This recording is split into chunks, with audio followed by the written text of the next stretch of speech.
Hey everyone, here's another Comic Clerks video, and I'm here to talk to you about Gotham Season 2, Episode 4, Strike Force. And this video will contain spoilers, so I'm just letting you know beforehand. Alright, so we start this episode with the King of Gotham trying to get his empire under control. Trying to find out which one of his subjects was behind the Arkham breakout. None of them have a clue. It seemed like Jerome has upset business with his theatrics from the last couple episodes. So Penguin wants order restored, so everything has to be run by him before anyone makes a move. So it seems like Tabitha is sitting in on this meeting and has a message for Penguin that Theo wants to have a discussion with him. We get to the GCPD and we have Jim arguing with the officer about doing his job, when the new captain, Nathaniel Barnes, walks in, played by Michael Chiklis. You all probably know him as Ben Grimm from Fantastic Four. Not the new Fantastic Four, the old Fantastic Four, the good one. So, Captain Barnes starts laying off dirty cops, pretty much laying down the law that Gotham cop behavior will not be tolerated anymore. It will not be tolerated. He even arrested an officer because he spoke up and said that this was unfair. So, he's not playing around. They'll either be fired or they'll be arrested. Their choice. So he calls Jim into his office and discusses with Jim that he wants him to be his second in command. They're on a mission to bring justice back to Gotham. Which is, this is Gotham, people. We know Gotham. There's only so much justice that they can get. So Harvey warns Jim that this isn't how Gotham works and there will be problems. Of course there will be problems. But Jim isn't afraid and is ready for things to change. We get to Theo and Penguin's meeting, and it's on the news that Theo may be a candidate for running for mayor. So Penguin and Theo start talking, and Barbara walks in, and Penguin puts together that Theo was behind the Arkham breakout. Theo sarcastically gives him a compliment for figuring it out that goes right over Penguin's head when Tabitha decides to insult him. Penguin comes out with that they shouldn't underestimate him. He took out Fish, Falcone, all of them last season, and he shouldn't be underestimated. He is not the one to look over. So Theo starts to explain to Penguin that he has a plan for cleaning up Gotham. And he wants Penguin to be his destroyer because, Theo's the good guy. He can't be, labeled as the guy who's, taking down Gotham. So Theo wants Penguin to assassinate the other mayor candidates. Penguin declines. He says this isn't the job for him. Theo needs an assassin. They're in Gotham. All he needs to do is pick up a phone book and look at the A's.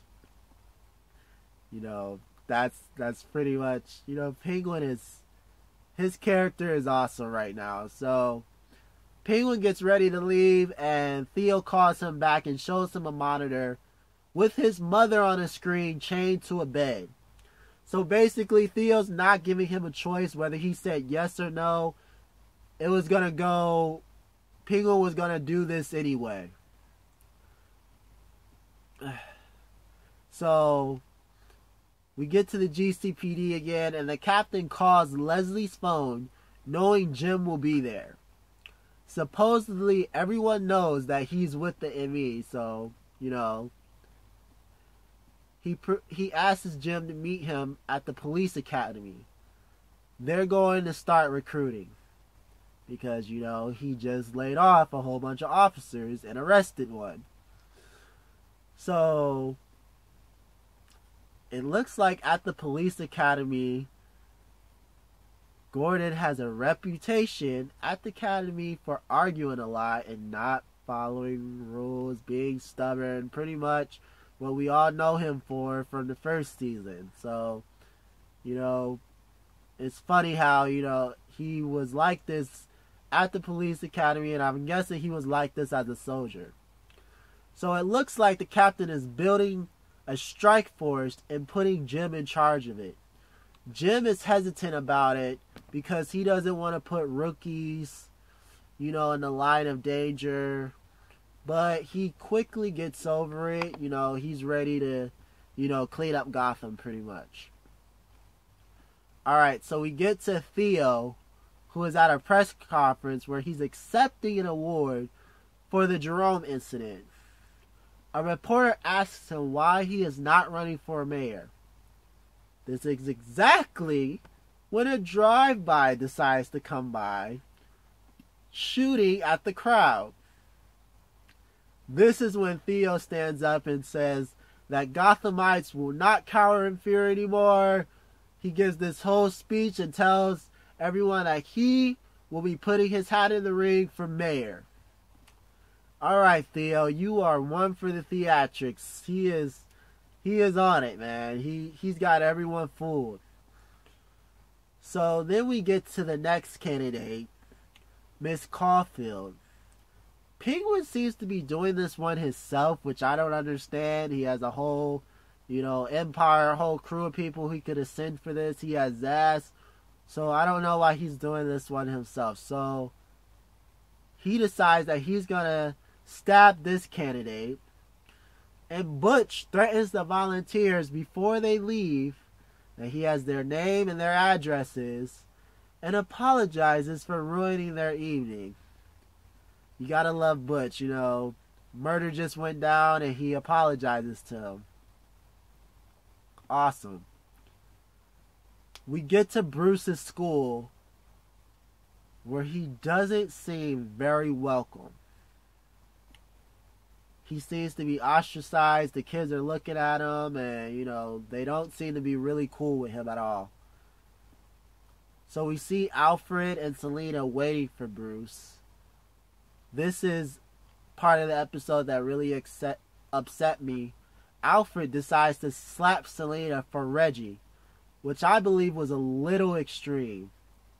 No, not a little, a lot. It was over the top. He had so many other ways to go about that, and that was just he was wrong for that. He was really wrong for that. This guy stabbed you and put you in the hospital, had Bruce freaking out, sold out Bruce and you, so I believe he deserved what he got. Maybe he didn't have to die, but he was on that verge. He was on that verge of going to jail or dying, and I don't think he would have went to jail quietly. So Selena runs off before Bruce sees her, and Alfred talks to Bruce about meeting Theo because Bruce wants to not apologize. Bruce wants to thank him for saving his life. This is when we get to Alfred reminding Bruce that he wanted to train and gives Bruce gear to run back to Wayne Manor. This is priceless because Bruce is like, what am I supposed to be doing? Supposed to be walking? And Alfred says, no, you're supposed to be running all the way back to Wayne Manor. And I'm like, oh, man. Like, Alfred says it would take 90 minutes. But, for someone who runs and you haven't really ran that kind of distance before, it's not going to take 90 minutes. No, that's not going to happen. Maybe if you were kind of seasoned in doing it, no. Bruce isn't making it there in 90 minutes. Alright, we get back to the GCPD where Edward Nygma is trying to figure out how he's going to ask Mrs. Kringle out. He's going over all kinds of thoughts in his head when his other side tells him to man up and go ask her, which actually worked because she agrees. Then we get to the captain giving a new strike force a speech about giving free passes. No more free passes, no more dealing with crooks, none of that at all. He wants to send a message to the city of Gotham that this behavior will not be tolerated anymore. So they get, another officer comes up and gives them a message that Caulfield has men killed. So Jim and Harvey get over there to investigate, asking for information, saying that anyone who comes forward will not have to testify.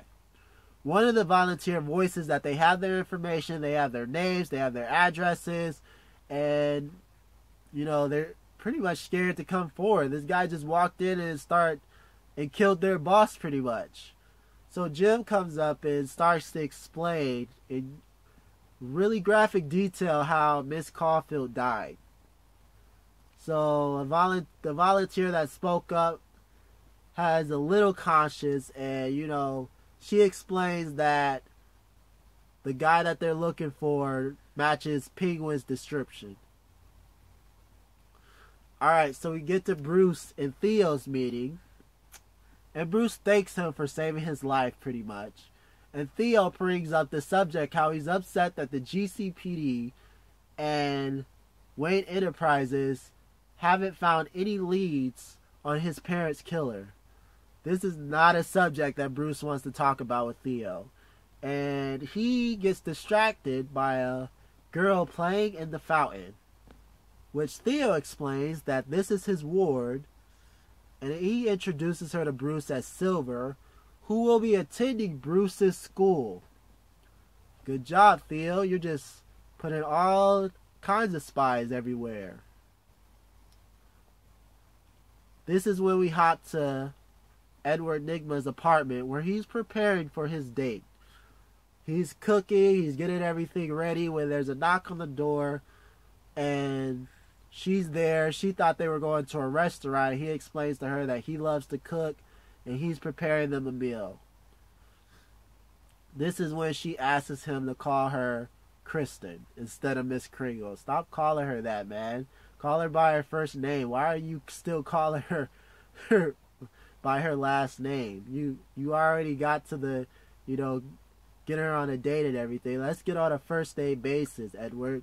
Come on now. So we move on to Penguin and Butch staking out the next candidate. Penguin explains to Butch that Theo has kidnapped his mother, and that's why they're going after these candidates.